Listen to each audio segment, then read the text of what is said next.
বাংলাদেশের পর্যটনের প্রাণকেন্দ্র কক্সবাজারের সমুদ্র সৈকতে হঠাৎ চোখে পড়ে এক অদ্ভুত দৃশ্য। বালুর উপর দাঁড়িয়ে আছে বিশাল এক প্লাস্টিকের দানব।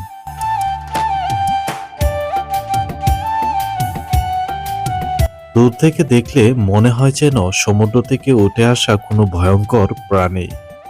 কাছে গেলে বোঝা যায় এটি আসলে ফেলে দেয়া বোতল, পলিথিন, চিপসের প্যাকেট এবং নানা ধরনের বজ্র দিয়ে তৈরি একটি ভাস্কর্য।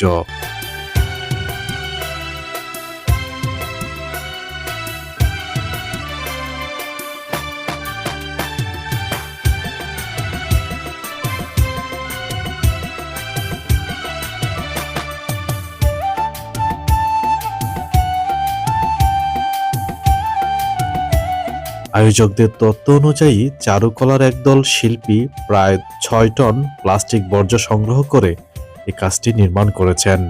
লক্ষ্য একটাই, প্লাস্টিক দূষণের ভয়াবহতা চোখে আঙুল দিয়ে দেখানো। প্রতিদিন পর্যটকদের ফেলে যাওয়া টন টন প্লাস্টিক যে সমুদ্র ও সামুদ্রিক প্রাণীর জন্য কত বড় হুমকি, সেটাই এই শিল্পকর্মের মূল বার্তা। ভাস্কর্যটির গড়ন ইচ্ছে করেই দানবাকৃতির রাখা হয়েছে, কারণ প্লাস্টিক দূষণ এখন সত্যিই এক দানবে পরিণত হয়েছে। এটি শুধু সৈকতের সৌন্দর্যই নষ্ট করছে না, বরং মাছ, কচ্ছপ, ডলফিন সহ সামুদ্রিক জীববৈচিত্র্যকে বিপন্ন করছে। ছোট ছোট প্লাস্টিক কণা মাইক্রোপ্লাস্টিকে পরিণত হয়ে খাদ্যচক্রে ঢুকে পড়েছে, যার প্রভাব শেষ পর্যন্ত মানুষের শরীরেও পৌঁছাচ্ছে।